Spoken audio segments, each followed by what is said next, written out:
Āvidyakaṃ śarīrādi dṛśyaṃ budbudavatkṣaram Etadvilakṣaṇaṃ vidyādahaṃ brahmeti nirmalam.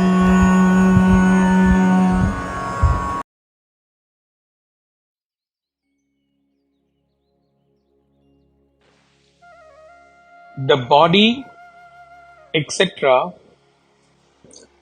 up to the causal body, are perceivable objects and are perishable as bubbles. Realize, I am different from all these. I am the ever pure Brahman. This verse clearly identifies what is to be falsified or negated in the process of neti. That which has to be falsified is everything right up to the causal body. This means the gross body, subtle body, and the causal body. What does it mean to negate the three bodies? That which arises from ignorance is to be negated or falsified. By implication, this means all three bodies arise from Maya or ignorance.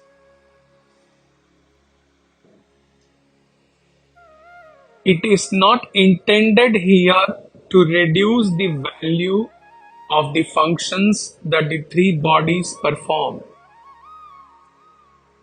but merely to see their value in relation to the absolute truth of our very being, the Self.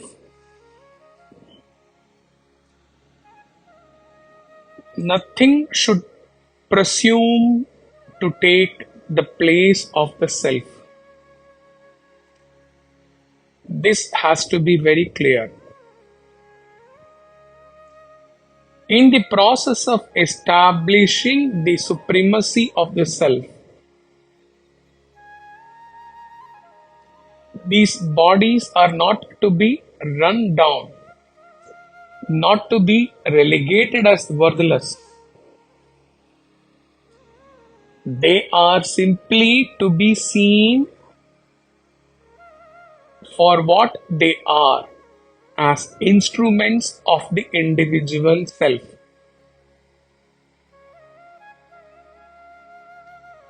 It would be against the spirit of Vedanta for the self to proclaim its greatness by cutting off the worth of the other elements of creation, the upadhis.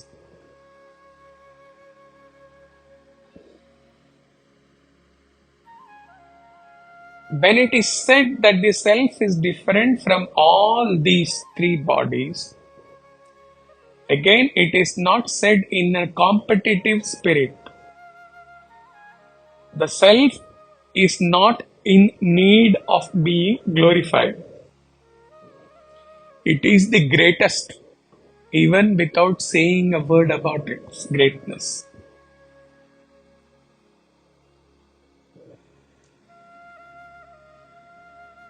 The glorification referred here is only to highlight to the seeker that he should never give undue importance to these upadhis.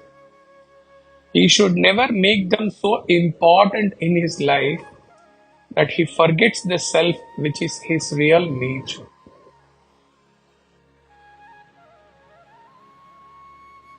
The analogy of evanescent bubbles, budbudavatkṣaram. Acharya is explaining the nature of all the objects, including the subtle and the gross bodies, as that of the bubbles. Like the bubbles that are momentary and burst on slightest touch, the objects of the world are impermanent and will perish, and hence they always are distinct from the self which is eternal. Their existence is like the existence of bubbles.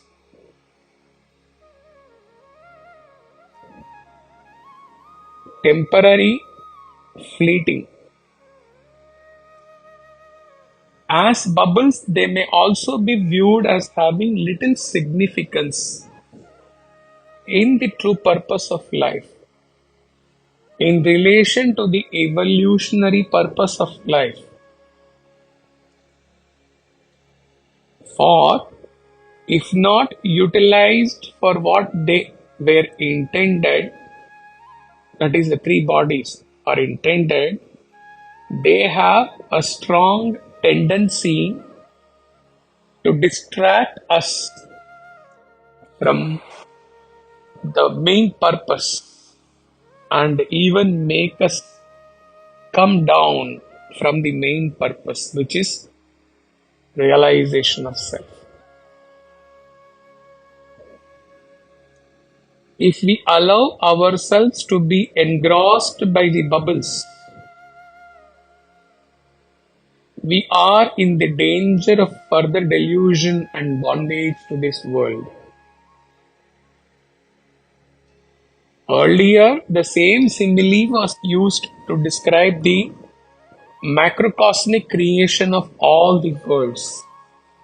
Now it is being applied to the microcosmic existence of the human body, which is just as fleeting as the mighty worlds out there.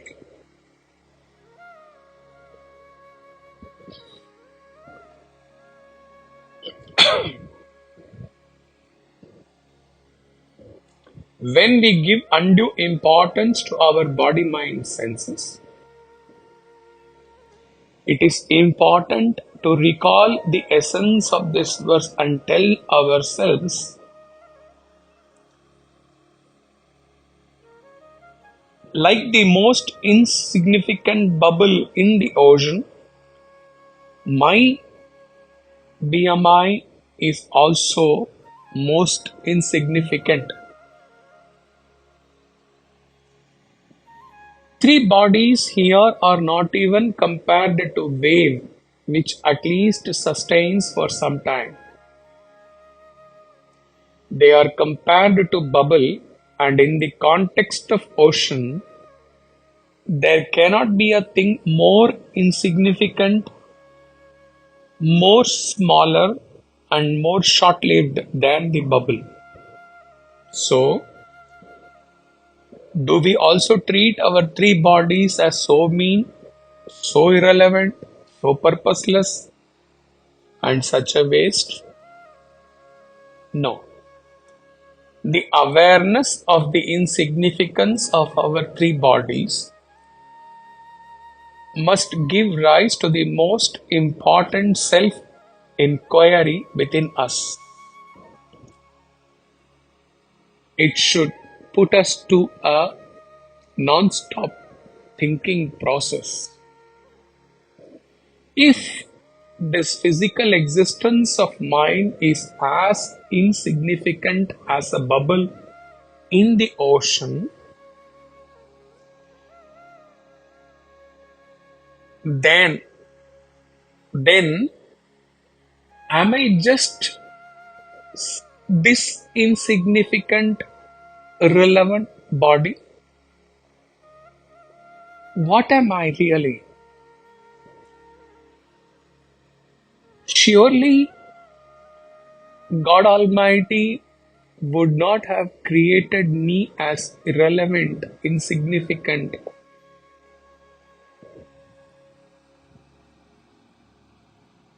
Aspect. I must be much more valuable, much more pure, much more eternal than my insignificant body, because God has, after all, I have come from God.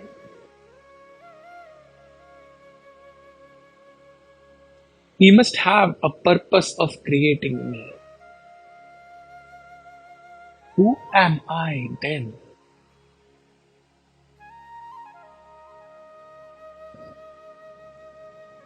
Anything that is seen has a limit. They are never permanent. Like bubbles, they appear, disappear in the water. I am not this body. I am different from this body. My gross body goes through Shadvikara: existence, birth, growth, disease, decay, and death. I am not the body. I am one pure essence. Ekam, nirmalam.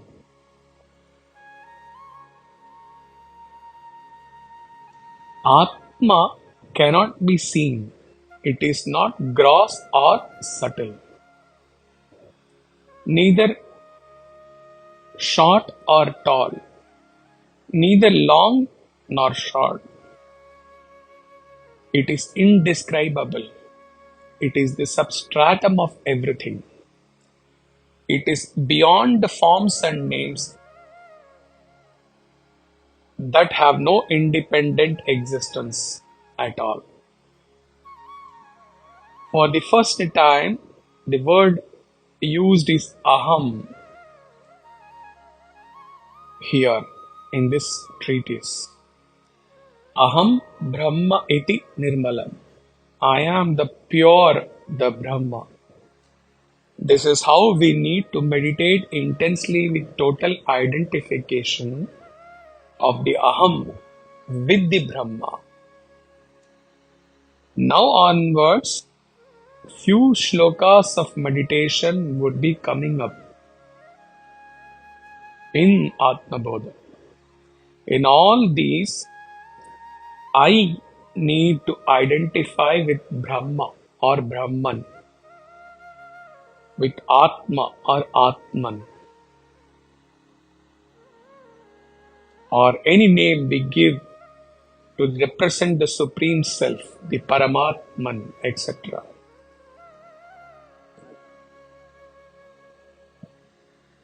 See, as long as I existed at surface level of the ocean, I was experiencing the bubble. That is, as long as I lived the life of a jiva, I was experiencing my three bodies and was ever living with the identity and experience fetched to me by my body. When I reach the substratum of the ocean, practically also, if I am an expert swimmer, when I reach the substratum, the bottom of the ocean, I cannot see the bubble anymore. That is, when I have gone deep within and experienced the self that I am, then Like from the substratum of the ocean, I cannot look up and see the bubble. Similarly, as self, I can no more identify myself with my three bodies, though I may be existing and living with them. Like the bubble do exist in the ocean, though I cannot see them from deep inside the ocean at the substratum level. It is in this state, irreversible state, that the seeker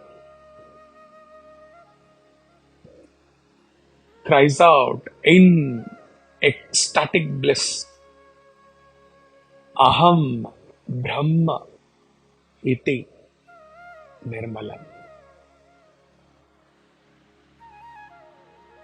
Hari Om Tat Sat.